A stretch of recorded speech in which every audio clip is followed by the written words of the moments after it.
Study IQ IAS, अब तैयारी हुई अफोर्डेबल। हेलो एंड वेलकम दोस्तों, स्वागत है आप सभी का आपके अपने पसंदीदा प्लेटफॉर्म स्टडी IQ में।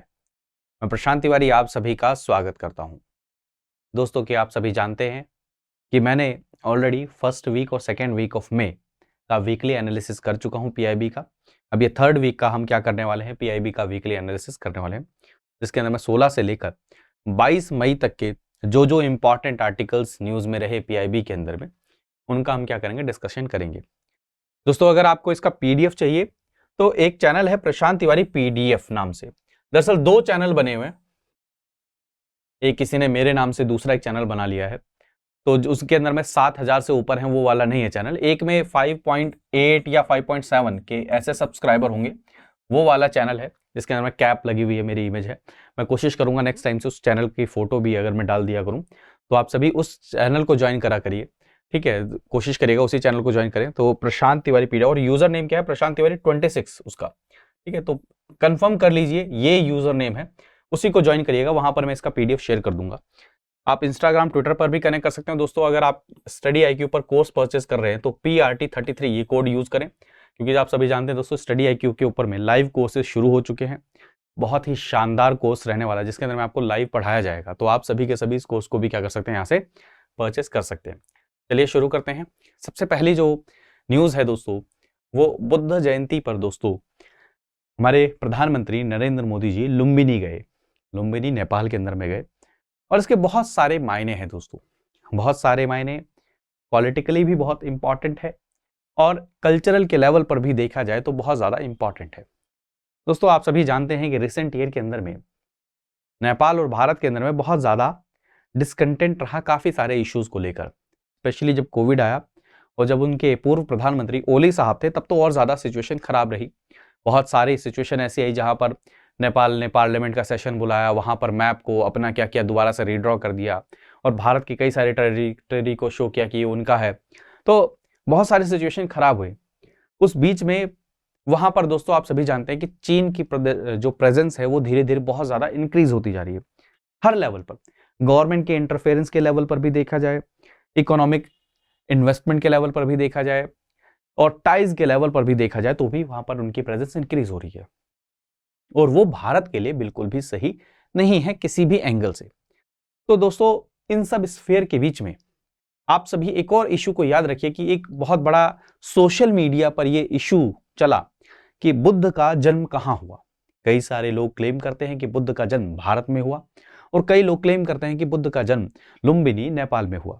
तो अभी जो रिसेंट ये जो इवेंट हुआ है, इसने एक सिचुएशन तो बिल्कुल क्लियर कर दी है कि भारत और भारत सरकार ये अब ये नहीं चाहते कि इस इशू के ऊपर में दोबारा से कोई डिसकंटेंट हो, और एंटी इंडिया सेंटिमेंट्स नेपालीज जो सिटीजन्स हैं, जो वहां के जो लोग हैं, पीपल हैं, उनके मन में दोबारा से क्या किया जाए, स्थापित किया जाए। तो यहां से एक चीज तो बिल्कुल फिक्स कर दी गई कि हम भी हाँ रिकॉग्नाइज करते हैं कि लुम्बिनी में ही बुद्ध जी का जन्म हुआ। तो प्लीज इस चीज को भी इस कंटेक्स्ट में भी पढ़िएगा। हिंदू न्यूज़पेपर में ऑलरेडी एक आर्टिकल था इससे रिलेटेड। तो अभी याद रखिएगा, PM Modi address that event in Nepal on the occasion of Buddha Jayanti दोस्तों, ठीक है दोस्तों। तो बुद्ध जयंती या बुद्ध पूर्णिमा को किस रूप में सेलिब्रेट किया जाता है, किसके बर्थ के रूप में सेलिब्रेट किया जाता है, birth anniversary of Gautam Buddha की सेलिब्रेट किया जाता है दोस्तों। हर साल ये वैशाख पूर्णिमा के दिन आता है, प्लीज याद रखिएगा। आपसे पूछ लेंगे कि कब आता है, तो वैशाख पूर्णिमा पे आता है दोस्तों, ठीक है दोस्तों, क्लियर है। तो गौतम बुद्ध का जन्म लुम्बिनी नेपाल में हुआ, लेकिन उनका महापरिनिर्वाण यानी कि उनकी जो उनका देहावसान यानी कि उनका स्वर्गवास कब हुआ दोस्तों, कुशीनगर में। कहां पर, कुशीनगर उत्तर प्रदेश में हुआ। प्लीज याद रखिएगा, वैशाख पूर्णिमा बहुत ऑस्पिशियस रहता है बुद्धिज्म के अंदर में, अगर देखा बुद्धिस्ट लोगों के लिए, ठीक है दोस्तों, ठीक है। तो प्लीज याद रखिएगा, सारी की सारी चीजें इंपॉर्टेंट है, ठीक है। तो अब अगर देखिए भारत के अंदर में भी देखिए, तो देखिए सारनाथ देख लीजिए, बोध गया देख लीजिए, कुशीनगर देख लीजिए, और लुम्बिनी नेपाल के अंदर में देख लीजिए। सारे के सारे बहुत पवित्र स्थल माने जाते हैं किसमें, बुद्धिज्म के अंदर में। तो आप देखिए यहां से कनेक्ट करने की दो वे में कनेक्ट करने की कोशिश करिए। एक आप सोचिए, इंडिया एंड नेपाल के अंदर में एक कितना क्लोज अलायंस है कल्चर को लेकर, एक कितना क्लोज अलायंस है एक रिलीजन जो जिसका प्रचार प्रसार, जिसके अगर रूट्स देखे जाए तो दोनों के दोनों देशों में आपको बराबर ही मिलेंगे। जन्म वहां हुआ, सारी की सारी चीजें यहां पर देखी जाए भारत के अंदर, तो ये दो देशों को एक साथ लाने के अंदर में बहुत इंपॉर्टेंट कार्य करता है। इसको बोलते हैं सॉफ्ट डिप्लोमेसी भी इसको बोला जाता है। तो प्लीज याद रखिएगा, भारत भी काफी समय से कोशिश कर रहा है कि क्यों ना भारत और नेपाल के बीच में एक बुद्धिस्ट सर्किट का स्थापना की जाए, जिसको हम इंटरनेशनल बुद्धिस्ट सर्किट बोलते हैं। इवन भारत के अंदर में भी with in India Buddhist circuit की बात की जाती है कि जो बुद्धिस्ट प्लेसेस हैं उनको क्या किया जाए, कनेक्ट किया जाए। तो इसलिए बहुत इंपॉर्टेंट है, प्लीज इस चीज को कनेक्ट करने की कोशिश कीजिएगा।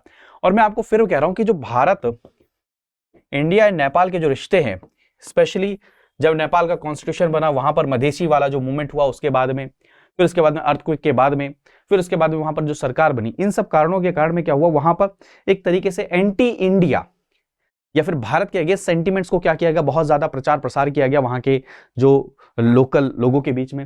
तो उसको दोबारा से रिस्टोर करना कि भारत और नेपाल के संबंध बहुत अच्छे, क्योंकि अगर नेपाल के साथ संबंध थोड़े से भी गड़बड़ होते हैं तो भारत के लिए इकोनॉमिक लेवल पर, सिक्योरिटी लेवल पर, स्ट्रेटेजिक लेवल पर, कल्चरल लेवल पर, हर लेवल पर क्या है, भारत के लिए नुकसानदायक रहेगा दोस्तों। तो ये प्लीज इस चीज को भी कनेक्ट करके रखिएगा, ठीक है। अगला आर्टिकल देखते हैं दोस्तों। तो आयुष्मान भारत असेसमेंट रिपोर्ट, आप सभी जानते हैं दोस्तों कि विश्व के अंदर में ही हेल्थ सेक्टर एक ऐसा सेक्टर है जिसके अंदर में एक इंसान का सबसे ज्यादा खर्चा हेल्थ केयर सेक्टर, एजुकेशन और तीसरा अगर भारत के अंदर में देखा जाए तो शादी के अंदर में होता है। ये तीन सबसे इंपॉर्टेंट खर्चे होते हैं। तो हेल्थ केयर सेक्टर के अंदर में गरीब, भारत के अंदर में दोस्तों गरीब, वो अच्छी सुविधाएं कैसे ले पाए, उसको एक यूनिवर्सल कवरेज मिले, उसके लिए आयुष्मान भारत स्कीम शुरू की गई। आयुष्मान भारत स्कीम के अंदर में ये कहा गया कि हम क्या करेंगे, जो पुअर है उनको आइडेंटिफाई करेंगे सोशियो इकोनॉमिक सेंसस 2011 के बेसिस पर। किसके बेसिस पर? Socio economic census, caste census, उसके 2011 के बेसिस पर करेंगे, ठीक है दोस्तों।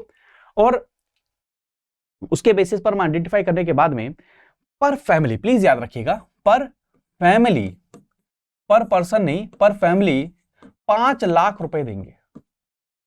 इसके लिए secondary and tertiary health care services के लिए, मान के लिए किसी ऑपरेशन, कोई ऑपरेशन कराना पड़ रहा है, किसी चीज के लिए अगर एडमिट होना पड़ रहा है किसी को, और गरीब अगर उसको अफोर्ड नहीं कर पा रहे हैं, जो पुअर हैं, जो मिडिल क्लास फैमिलीज हैं, जो अफोर्ड नहीं कर पा रहे हैं, तो उनको 5 लाख रुपए तक का क्या दिया जाएगा, इंश्योरेंस दिया जाएगा, हेल्थ कवरेज दिया जाएगा, ठीक। तो स्टेट स्वतंत्र थे, किसी भी इंप्लीमेंटेशन एजेंसी कोई एग्जिस्टिंग है उससे इंप्लीमेंट करवा सकते थे, या कोई नई एजेंसी बना के उससे भी इंप्लीमेंट करवा सकते थे, फ्री थे वो। तो उसका असेसमेंट किया गया है, असेसमेंट करवाया गया है एक थर्ड पार्टी के द्वारा, किसी और के द्वारा, यानी कि गवर्नमेंट ने खुद असेसमेंट नहीं किया। तो Ayushman Bharat health and wellness centres का 18 स्टेट के अंदर में क्या इंप्लीमेंटेशन रही है, कितने हद तक हम आगे बढ़े हैं, क्या क्या चीजें इसके ड्रॉबैक्स रहे, सारी चीजें इसके अंदर में देखी गई हैं दोस्तों, ठीक है। The objective of report is to assess the functioning and implementation of Ayushman Bharat scheme, ensure affordable and accessible health care for all, ठीक है दोस्तों। प्लीज याद रखिएगा, इसके अंदर में सब चीजें देखी गई, बहुत सारी चीजें की गई। जैसे इसके अंदर में देखा गया कि सिग्निफिकेंट ट्रांसफर हुआ है लोगों का, जो अच्छी हेल्थ केयर सर्विसेज को अवेल कर पा रहे हैं, ये सबसे बड़ी चीज हुई है।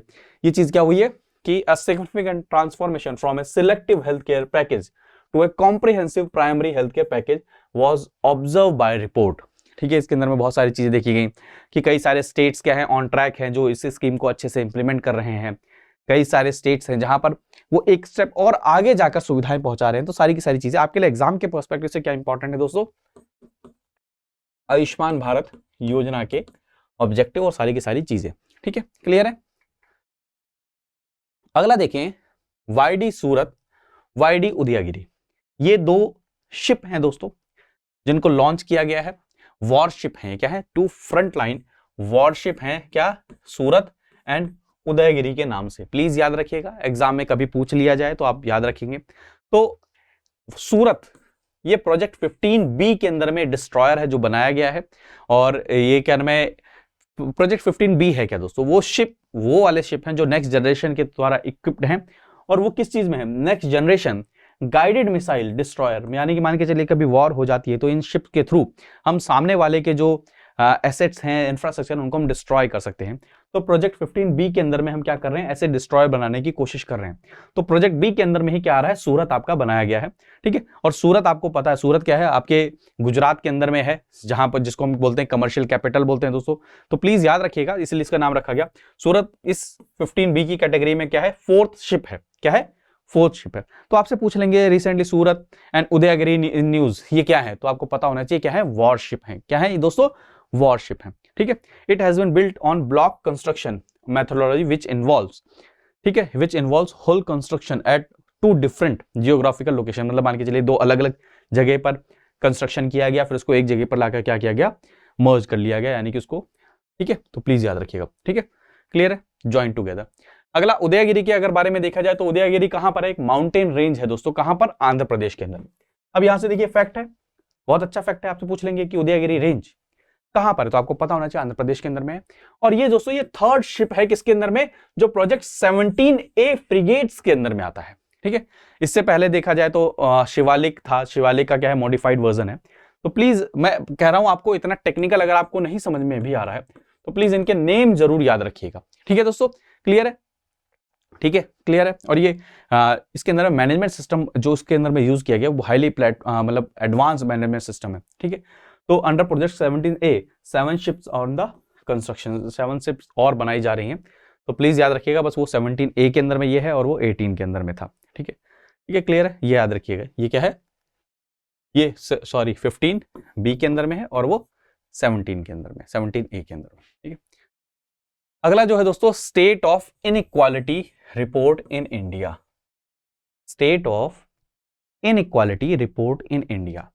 प्लीज इसके बारे में याद रखिएगा, इसको किसने लॉन्च किया है, इसको लॉन्च किया है दोस्तों the economic advisor council to the prime minister has release the state of inequality report. अब इसके अंदर में इसको प्रिपेयर किसने किया गया, रिटर्न की गई थी किसके द्वारा, institute of competitiveness and is an assessment of both inclusive and exclusive in India.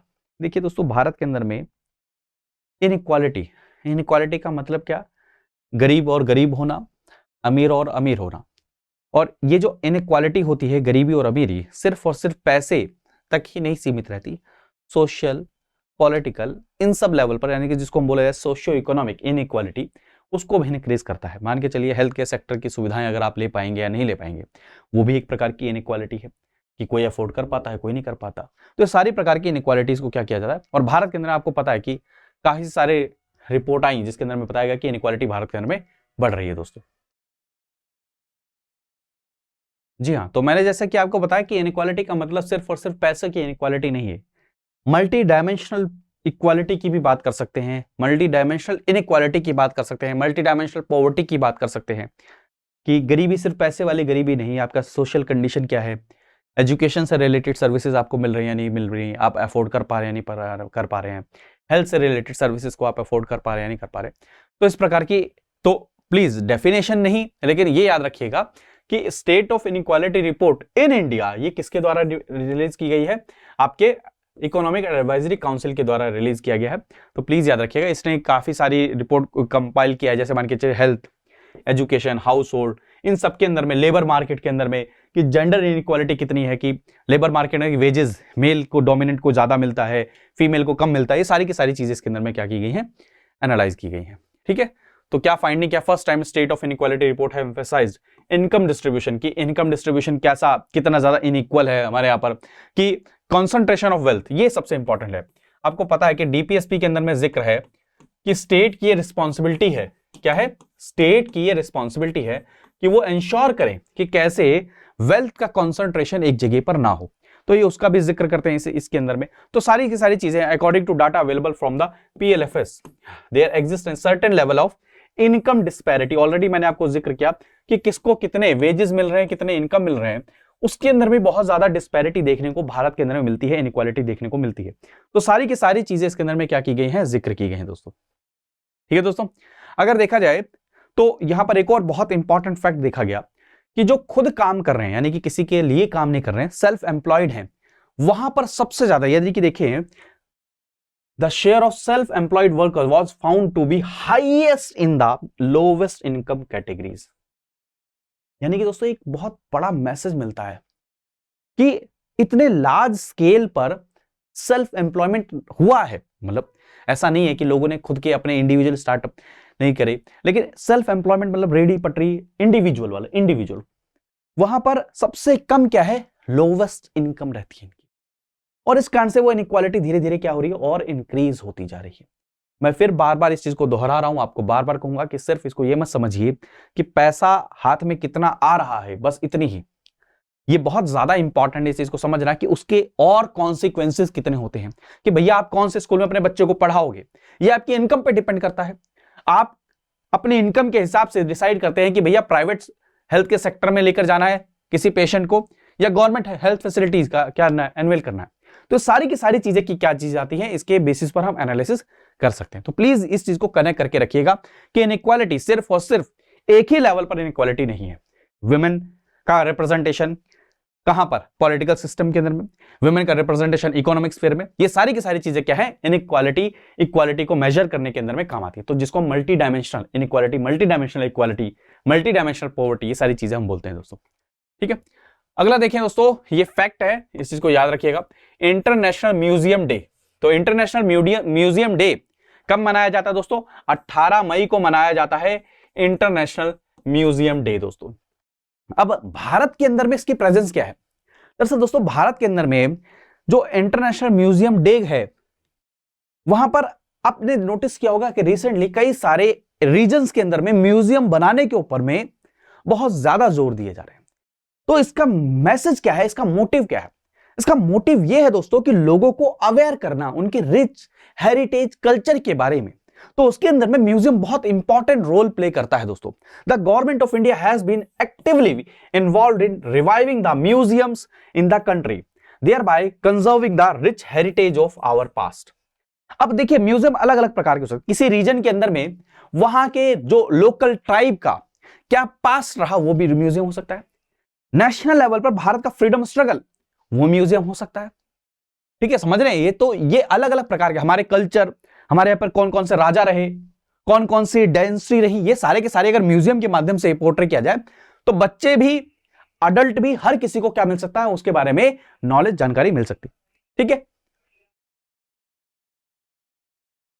अब जैसे मैं आपके साथ जिक्र कर रहा था कि फ्रीडम फाइटर से रिलेटेड हो गया, ट्राइबल मूवमेंट से हो गया, अपने अपने रीजन के जो मेजर आइकॉनिक इमेजेस हैं वो हो गया। तो जैसे आप एग्जांपल लीजिए, भगवान Birsa Munda freedom fighter museum कहां पर, रांची के अंदर में क्या किया गया, ओपन किया गया। ये हिस्टोरिक टेस्टिमनी है कि इस चीज को एक्नॉलेज करना कि भारत के अंदर में ट्राइबल कम्युनिटीज का कितना बड़ा कंट्रीब्यूशन रहा है फ्रीडम स्ट्रगल के अंदर में। तो एक मैसेज भी है, लोगों को उससे सीखने को मिलेगा, प्लस में हम अपने कल्चर को क्या कर रहे हैं, हेरिटेज को प्रिजर्व करने की भी कोशिश करते हैं इन म्यूजियम्स के माध्यम से। तो प्लीज याद रखिएगा। अगला देखते हैं दोस्तों, national policy on biofuels. Already मैं आपको पढ़ा चुका हूं बायोफ्यूल्स के बारे में। बायो यानी कि किसी लिविंग ऑर्गेनिज्म या लिविंग थिंग से फ्यूल को निकालना। अब दोस्तों हम कई बार जैसे निकालने को तो हम क्या, बैक्टीरिया से भी, फंगस से भी, इवन जो फ्रूट होता है जट्रोफा का, उससे भी हम फ्यूल निकालते हैं। अभी मेजर जो फोकस किया जा रहा है एथेनॉल प्रोडक्शन का, तो एथेनॉल कहां से निकालने की बात की जा रही है, आपके जो फीड स्टॉक है, यानी कि मान लीजिए खाने की चीजें होगी, जैसे स्पेशली कौन सा, गन्ना, शुगर केन, उससे निकालने की बार बार बात की जा रही है। और ये बात क्यों की जा रही है, उसके पीछे रीजन है। उसके पीछे रीजन यह है दोस्तों कि भारत पेट्रोल एंड डीजल का इंपोर्ट करता है। आप सभी जानते हैं दोस्तों, अब आप सभी बहुत अच्छे से जानते हैं दोस्तों कि बहुत ज्यादा इंपोर्ट होने के कारण में हमारा ज्यादातर पैसा कहां चला जाता है, डॉलर। अब देखिए डॉलर के हिसाब से पैसा ऊपर नीचे होता रहेगा, तो उतना ज्यादा हमें पैसा क्या करना पड़ता है, पे करना पड़ता है, यानी कि हमारा इंपोर्ट बिल बहुत ज्यादा रहता है। प्लस में दोस्तों आप सभी को पता है एनर्जी सिक्योरिटी भी नहीं रहती, कल को मान के चलो वो कंट्री मना कर दे उसके अलायंस के कारण में, तो भी हमारे लिए प्रॉब्लम हो जाएगी। तो इन सब चीजों को देखते हुए बार बार फोकस किया जा रहा है कि जो कन्वेंशनल फ्यूल्स हैं कैसे उनके ऊपर में डिपेंडेंस थोड़ी सी कम की जाए या फिर शिफ्ट किया जाए। अब मान के चलिए शिफ्ट करने का अच्छा ऑप्शन क्या है, इलेक्ट्रिक व्हीकल्स। अब आप टोटली इलेक्ट्रिक व्हीकल्स पे तो शिफ्ट नहीं हो सकते तुरंत, वो भी आनन फानन में। तो उसके लिए एक अच्छा ऑल्टरनेटिव ये सोचा गया कि क्यों ना हम धीरे धीरे करके पेट्रोल और डीजल की जो क्वांटिटी है उसको कम करें। उसको कम करने का अच्छा तरीका क्या है, बायोफ्यूल। बायोफ्यूल यानी कि एथेनॉल। तो एथेनॉल का प्रोडक्शन किया जाए। अब एथेनॉल के प्रोडक्शन करने के साथ में उसको ब्लेंड किया जाए। ब्लेंड किया जाए किसके साथ में, पेट्रोल स्लैश डीजल के साथ में। फॉर एग्जांपल मान लीजिए अभी आप 1 लीटर के अंदर में पूरे के पूरे 1000 ml 100% क्या करते हैं, पेट्रोल और डीजल का इस्तेमाल करते हैं। तो इसको ब्लेंड करने का मतलब क्या, जो हमने जो अभी रिसेंटली क्या किया है, ये टारगेट चेंज किया गया है और ये कहा गया है कि भैया मेरे 20% एथेनॉल ब्लेंडिंग अपने को क्या करना है, अचीव करना है। कब कंट्री के अंदर में, कब तक अचीव कर लेना है, 2025 तक अचीव कर लेना है। ठीक है, तो ये टारगेट हमने लिया। इसके अंदर में हम क्या कह रहे हैं कि 20%, कितना, 20% एथेनॉल ब्लेंडिंग कर लेंगे। यानी कि अब 1000 ml के अंदर में आपके 800 ml क्या होगा, पेट्रोल डीजल होगा और 20 ml क्या होगा आपका, 20 ml क्या होगा आपका, एथेनॉल होगा। अब एथेनॉल कहां से बनाया जाएगा? एथेनॉल आपके शुगर केन से, बीट रूट से, राइस से, इन सब से बनाया जाएगा। तो इसका बेनिफिट किसको मिलेगा? इसका बेनिफिट आपको मिलेगा दोस्तों, किस चीज को, किसको मिलेगा? फार्मर्स को मिलेगा। मान के चलिएगा एथेनॉल किससे, शुगर केन से बनाया जा रहा है, गन्ने से बनाया जा रहा है। ठीक है, तो उसके कारण में क्या है, शुगर मिल्स को पैसा मिलेगा पेट्रोलियम वाली कंपनी से और वो फिर क्या कर सकते हैं, पेमेंट कर सकते हैं इनको, इन फार्मर्स को पेमेंट कर सकते हैं। तो ये बहुत ज्यादा हेल्पफुल रहेगा, क्लीन एनवायरनमेंट के लिए भी बहुत हेल्पफुल रहेगा, सारी चीजों के लिए हेल्पफुल रहेगा दोस्तों। ठीक है, तो प्लीज याद रखिएगा कि 20% हम एथेनॉल ब्लेंडिंग की बात करने वाले हैं, जिसके अंदर हम क्या कर रहे हैं, अभी ये टारगेट को अप्रूव किया गया। एक सेकंड दोस्तों, वो वॉइस का डिस्टर्बेंस था तो मैंने सोचा कि थोड़ा सा रुक जाया। ठीक है, तो एथेनॉल ब्लेंडिंग यानी कि 2025 तक हम करेंगे और इसके देखिए कितने फायदे हो रहे हैं। इंपोर्ट बिल भी कम होगा, सिक्योरिटी भी होगी, फार्मर्स की इनकम भी इंश्योर होगी और प्लस में दोस्तों पॉल्यूशन लेवल में भी क्या आएगी, कमी आएगी, ऐसा कहा जा रहा है। ठीक है, प्लीज मैं कह रहा हूं इसकी पीडीएफ आपको टेलीग्राम चैनल पर मिल जाएगी, प्रशांत तिवारी पीडीएफ, जिसमें 5.7 के आसपास में क्या है, सब्सक्राइबर है, तो आप वहां पर ज्वाइन कर लीजिएगा। अगला दोस्तों है सोवा रिक्पा, रिसेंटली सीनी न्यूज, ऐसा करके क्वेश्चन डायरेक्ट आ जाएगा। तो सोवा रिक्पा क्या है, ये एंशिएंट क्या है, मेडिसिनल या मेडिकल थेरेपी या मेडिकल ट्रीटमेंट, उसको हम सोवा रिक्पा बोलते हैं। प्लीज याद रखिएगा। ये क्या है दोस्तों, एक वर्कशॉप ऑर्गेनाइज की गई किसके द्वारा, मिनिस्ट्री ऑफ आयुष के द्वारा। तो ये क्या है, एक मेडिकल प्रैक्टिस है जिसके अंदर में ट्रीटमेंट किया जाता है और ये 2500 साल पुराना ये मेथड है, मैकेनिज्म है जिसको किया जाए। तो प्लीज याद रखिएगा, Sowa Rigpa system of medicine is one of the oldest surviving traditional medicine. और आप सभी जानते हैं दोस्तों, ट्रेडिशनल मेडिसिन से रिलेटेड कितना ज्यादा मुहिम चलाई जा रही है। ठीक है, तो प्लीज याद रखिएगा। तो सोवा रिक्पा इसका मतलब क्या होता है, अगर देखा जाए तो भौती लैंग्वेज से अगर इसको निकाला गया है तो नॉलेज ऑफ हीलिंग इसको बोला जाता है। ठीक है, इसको फेमसली आमची भी कहा जाता है। ठीक है, और कई सारे, लद्दाख हो गया, हिमाचल प्रदेश हो गया, अरुणाचल प्रदेश हो गया, सिक्किम, हर जगह पर इसको किया जाता है। इवन ये आपके तिब्बत, मंगोलिया, भूटान, यहां पर भी प्रैक्टिस किया जाता है। तो प्लीज याद रखिएगा सोवा रिक्पा। सिर्फ आपको याद रखिएगा, रिसेंटली सीनी न्यूज ऐसा करके पूछ लेंगे तो आपको पता होने चाहिए। अब देखिए, मैंने अभी आपको बताया एथेनॉल ब्लेंडिंग के बारे में, तो E20 रिसेंटली सीनी न्यूज आपसे पूछ लेंगे तो पता होना चाहिए कि E20 यानी कि उन इंजन्स को कहा जाएगा जहां पर एथेनॉल ब्लेंडिंग, E20 20% ब्लेंडिंग। तो प्लीज ये याद रखिए, एथेनॉल से रिलेटेड है। ठीक है, कभी पूछ लें, बस देखो याद आ गया तो बता दिया। मैंने आपको ये बताया कि शुगर केन से बनाया जा सकता है क्या, एथेनॉल।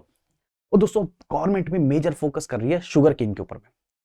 गवर्नमेंट ये कह रही है कि भाई साहब हमारे पास में शुगर बहुत ज्यादा है, चीनी बहुत ज्यादा है, तो अब मील वालों अब चीनी मत बनाओ, अब जो एक्स्ट्रा गन्ना आ रहा है उससे एथेनॉल बनाओ और एथेनॉल से क्या करो, एथेनॉल ट्रांसफर कर दो किसको, पेट्रोल और डीजल वाली कंपनीज को, वहां से पैसा लो और जो पेमेंट आप नहीं कर पा रहे थे किनको, फार्मर्स को, उनको पेमेंट कर दो। तो प्लीज ये याद रखिए, इस शेयर के अंदर में जो हमारा एक्सपोर्ट है किसका, शुगर का, 2021-22 के अंदर में वो 15 टाइम्स ज्यादा है किससे, 2017-18। यानी कि देखिए कितना ज्यादा शुगर का प्रोडक्शन हो रहा है कि हम उसे क्या कर रहे हैं, एक्सपोर्ट कर रहे हैं। ठीक है दोस्तों, तो ये समझिए। अब ये कहा जा रहा है इस प्रॉब्लम को एड्रेस करने के लिए, अब देखिए कि लगातार क्या हो रहा है, बहुत ज्यादा प्रोडक्शन हो रहा है शुगर का। अब इतना ज्यादा प्रोडक्शन होने के कारण उसको एक्सपोर्ट किया जा रहा है, तो इसलिए कहा गया कि गवर्नमेंट ने ये अर्ज किया है शुगर मिल्स को to divert excess sugar cane to ethanol. और इसीलिए आपको पता है 20% टारगेट लिया है 2025 तक की एथेनॉल ब्लेंडिंग करनी है। ठीक है, 2022 तक 10% करना है, अभी शायद 9 पॉइंट समथिंग परसेंट तक ही हम अचीव कर पाए। तो प्लीज याद रखिएगा ये सारी की सारी चीजें क्या है। ठीक है, सारी की सारी चीजें इंपॉर्टेंट रहती है। अब अगला क्या है, वर्ल्ड बी डे, मधुमक्खी दिवस। ठीक है, तो ये national ministry of agriculture and farmers के द्वारा सेलिब्रेट किया जाता है। कौन से दिन को किया जाता है ये याद रखिएगा। ठीक है, 28 मई को, 20 मई को हम वर्ल्ड बी डे के रूप में मनाते हैं दोस्तों, पहली बार ठीक है दोस्तों, और 2018 में मनाया गया था, 2017 में अनाउंस किया था, 2018 पहली बार मनाया गया था, याद रखिएगा। और हर साल कौन मनाता है? यूएन फूड ऑर्गेनाइजेशन के द्वारा मनाया जाता है, फूड एंड एग्रीकल्चर, फाओ के द्वारा, और जिस कंट्री के साथ किया जाता है उसके साथ ऑर्गेनाइज करके किया जाता है। प्लीज याद रखिएगा, इस बार जैसे ये कहा गया कि वर्ल्ड बी डे की क्या रही थीम, क्या रही? Be engaged celebrating the diversity of the bees and bee keeping system. देखिए एक और चीज याद रखिएगा, बीज मधुमक्खी का बहुत इंपॉर्टेंट रोल है भारत के अंदर में या विश्व के अंदर में डाइवर्सिटी को बनाए रखने के अंदर में, पॉलिनेशन के अंदर में सबसे इंपॉर्टेंट रोल बीज प्ले करते हैं, तो इसलिए बहुत इंपॉर्टेंट है। इनकी जनसंख्या कम होना ये हमारे लिए चिंताजनक बात हो सकती है। कहा जाता है कि अगर इनकी जनसंख्या कम होगी तो आने वाले समय में ह्यूमैनिटी भी एग्जिस्ट नहीं करेगी, इसलिए बहुत ज्यादा क्या है, इंपॉर्टेंट है। अगला अगर देखें दोस्तों, न्यू डेवलपमेंट बैंक फैक्ट याद रखिएगा, अभी क्या है 7th एनुअल मीटिंग हुई है, तो न्यू डेवलपमेंट बैंक है क्या दोस्तों? तो न्यू डेवलपमेंट बैंक जो है उसकी स्थापना किसके द्वारा की गई है? ब्रिक्स के द्वारा की गई है, इसलिए बहुत ज्यादा इंपॉर्टेंट है। By BRICS countries Brazil, Russia, India and China and South Africa. कब? 2015 में इसके ऑपरेशन शुरू हो चुके हैं। प्लीज याद रखिएगा 2014 में इसकी स्थापना की गई और 2015 में इसके क्या हुए, ऑपरेशन शुरू हो चुके हैं। ऑलरेडी मैंने आपको बताया कि ब्रिक्स को कोशिश की जा रही है कि एक ऑल्टरनेटिव ब्रिक्स को रूप ये देने की कोशिश की जा रही है कि एक जो यूएन वाला जो सिस्टम है उसका ऑल्टरनेटिव बनाने की कोशिश की जा रही है। तो जैसे वर्ल्ड बैंक हो गया, आईएमएफ हो गया, वैसे ही न्यू डेवलपमेंट बैंक हो गया, ये सारी की सारी चीजें होगी। तो इसका हेडक्वार्टर कहां पर है दोस्तों? शंघाई में, और ये ओपन है किसके लिए? यूनाइटेड नेशंस के अंदर में जो जो मेंबर्स हैं उनके लिए ओपन है। प्लीज याद रखिए, इंपॉर्टेंट फैक्ट, ठीक है। अगला ऑब्जेक्टिव क्या है? मोबिलाइज करना है resources for infrastructure and sustainable development projects, ठीक है दोस्तों। करंट मेंबर्स कौन कौन से? Brazil, Russia. अभी आपको कंफ्यूज कर देंगे, कहेंगे कि सिर्फ और सिर्फ ब्रिक्स के मेंबर ही क्या है, इसके मेंबर है। तो प्लीज याद रखिएगा इसके अंदर में चाइना है, साउथ अफ्रीका है, बांग्लादेश है, यूएई है, इजिप्ट है, उरुग्वे है। प्लीज याद रखिएगा, और भी इसके अंदर में मेंबर है, नाम पूरी भी याद ना हो फिर भी आपको पता होना चाहिए। अगला दोस्तों, कंपटीशन कमीशन ऑफ इंडिया, ये इंपॉर्टेंट है। दरअसल दोस्तों आप सभी जानते हैं कि मार्केट के अंदर में ऐसी कोई कंपनी ना आए जो क्या करे, मार्केट को डिसरप्ट करने की कोशिश करे। मान के चलिए कोई प्रोडक्ट 100 रुपए का बिकता है, तो ऐसी कोई कंपनी ना आ जाए वो कहे इसको मैं 1 रुपए में बेचूंगी, भले ही मुझे 99 रुपए का नुकसान हो। तो ये प्रैक्टिस क्या है? ये मार्केट को डिसरप्ट कर रही है, क्योंकि हो सकता है किसी की और कंपनीज जो बना रही हैं उनको कॉस्ट 90 की पड़ रही हो, अब वो 1 रुपए में तो बेच नहीं सकते, या तो वो बंद करके चले जाएंगे या तो वो अपने सारे के सारे यूनिट इनको सेल कर देंगे जो ये पे बेच रहे हैं। तो मार्केट को डिसरप्ट करना हो गया।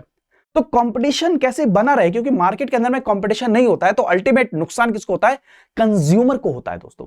तो कंपटीशन बना रहे उसके लिए क्या किया गया था? सीसीआई की स्थापना की गई थी, the competition commission of India, ठीक है दोस्तों। तो प्लीज याद रखिएगा, इसने अभी मर्जर और एक्विजिशन को अप्रूव किया है, तो कई बार कहा गया कि कंपटीशन कमीशन ऑफ इंडिया इनको जो अप्रूवल दे रहा है इससे क्या हो रहा है? नुकसान ही हो रहा है कि कंपटीशन खत्म हो रहा है, ठीक है। जब जियो वाला मैटर आया था तब भी ये बहुत ज्यादा न्यूज में था, ठीक है, तो याद रखिएगा।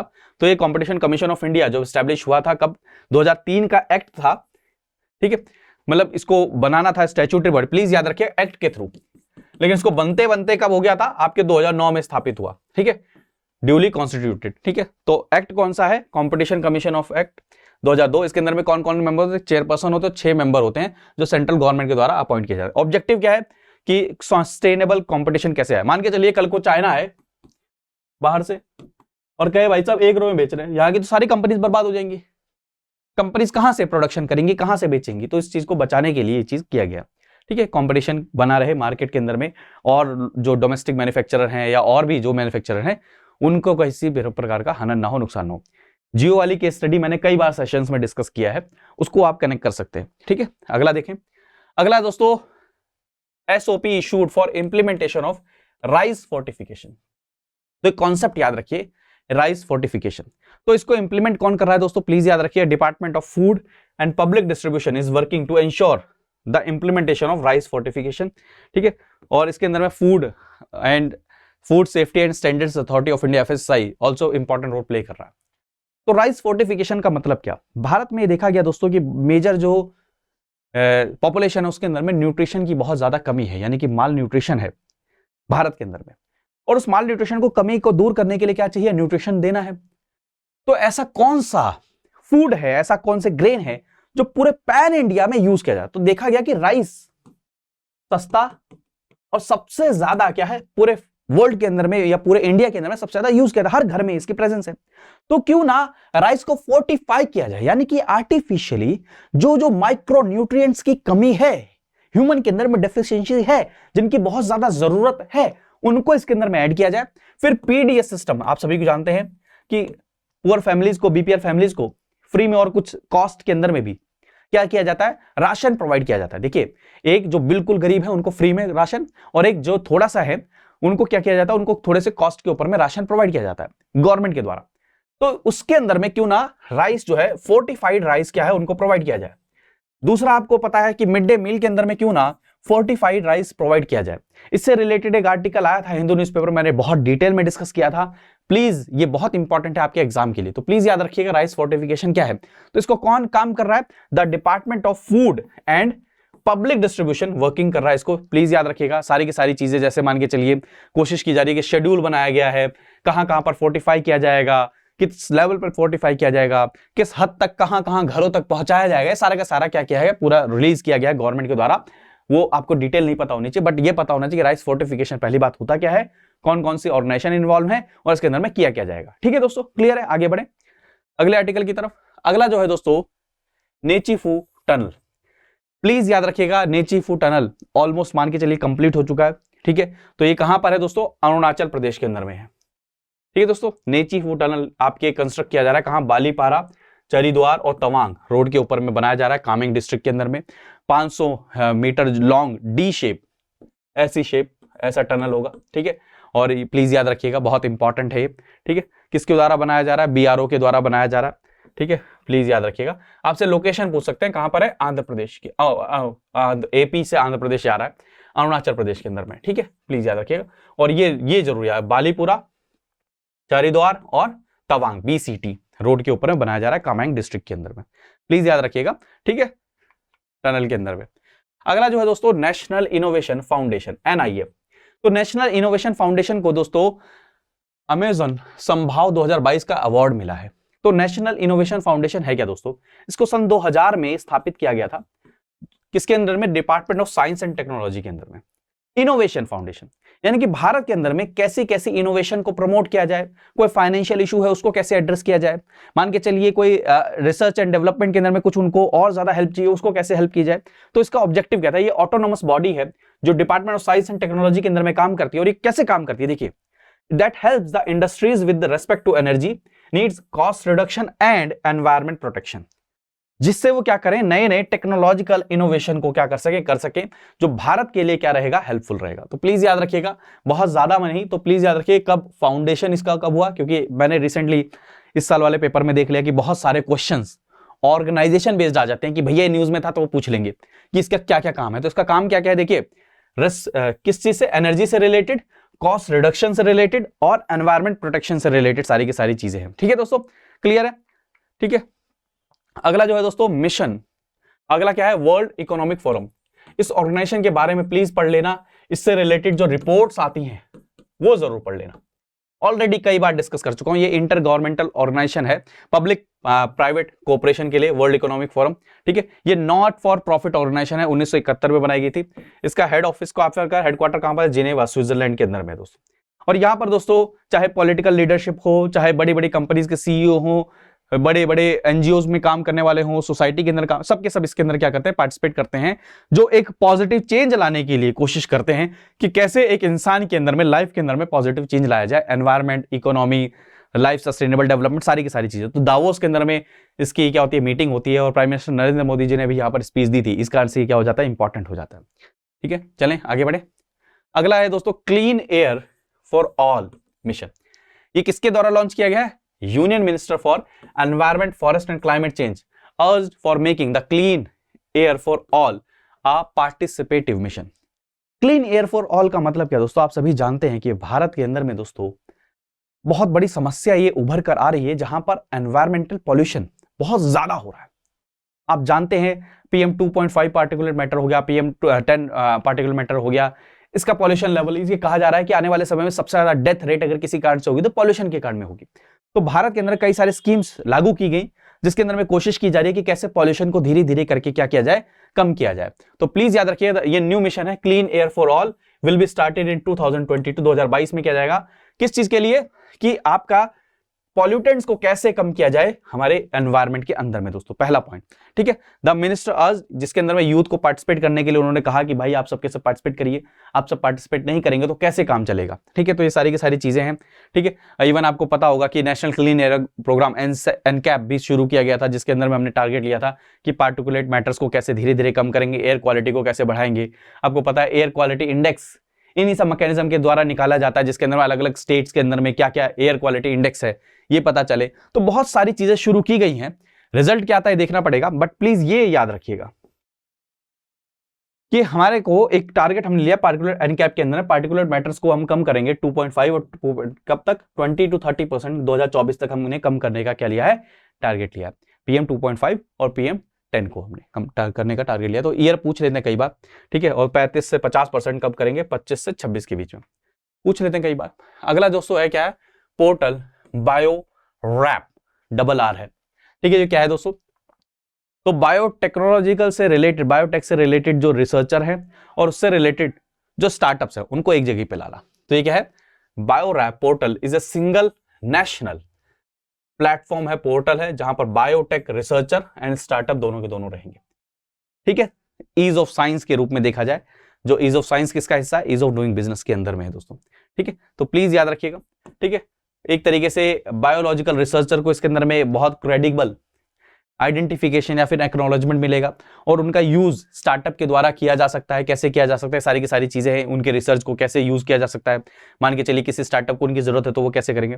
The portal will act as a gateway and will help researcher to see the stage of approval of their applications for regulatory clearances. ठीक है, और स्टार्टअप्स हो सकते हैं, कई सारी कंपनीज कैसे उनके साथ काम करें, सारी चीजें इसके अंदर में किया गया। प्लीज याद रखिए, बायो रैप डबल आर है। ठीक है, चलें आगे बढ़े। अगला अनंगताल। अनंगताल दोस्तों दिल्ली के अंदर में, प्लीज याद रखिएगा, बस याद रखिएगा, the national monument authority has started mission to resurrect Anangtal. इसको दोबारा से ठीक करने की कोशिश की जा रही है अनंगताल को। तो प्लीज याद रखिए किसने बनाया था इसको, अनंगताल को वॉज बिल्ड बाय महाराजा अनंगपाल तोमर जी 1052 के अंदर में। और कहां पर है दोस्तों, जो फेमस 27 जैन मंदिर है ना महरौली के अंदर में, उसके पीछे है। प्लीज इसको याद रखिएगा, दिल्ली के अंदर में। वैसे भी बहुत ज्यादा आपको पता है महरौली न्यूज में बना हुआ है काफी समय से, कुतुब मीनार के कारण में, सारी चीजों के कारण में। तो मॉन्यूमेंट से रिलेटेड ये अगर न्यूज है तो उसको प्लीज याद रखिएगा। ठीक है, चलें अगला जो है दोस्तों, राजा राम मोहन रॉय जी।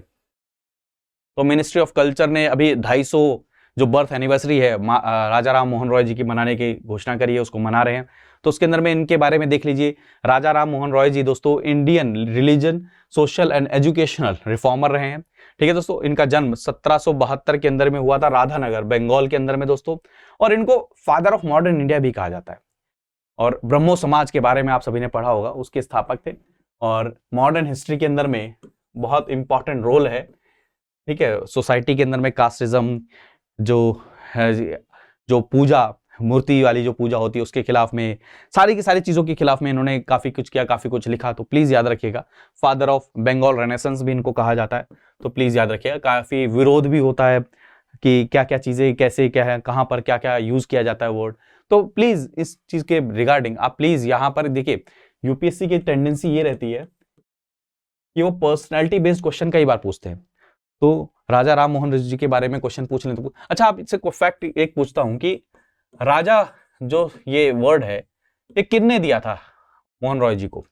ठीक है, ये आप बताइएगा, कमेंट करके बताइएगा, इंपॉर्टेंट है। चलें आगे बढ़े। तो आज के जो थर्ड वीक है पीआईबी के, उसके हमने मई के सब कंप्लीट कर लिए हैं। अभी भी अगर आपको कोई डाउट होता है तो इंस्टाग्राम पर कनेक्ट कर सकते हैं, ट्विटर पर कनेक्ट कर सकते हैं, टेलीग्राम पर पीडीएफ आपको मिल जाएगा, प्रशांत तिवारी पीडीएफ। ठीक है, और इसके अंदर में ऑलमोस्ट आपके 5.8 के आसपास में सब्सक्राइबर होंगे, उसी को ज्वाइन करिएगा। ठीक है, थैंक यू सो मच दोस्तों, मिलते हैं अगले सेशन में। बाय बाय, टेक केयर दोस्तों, जय हिंद।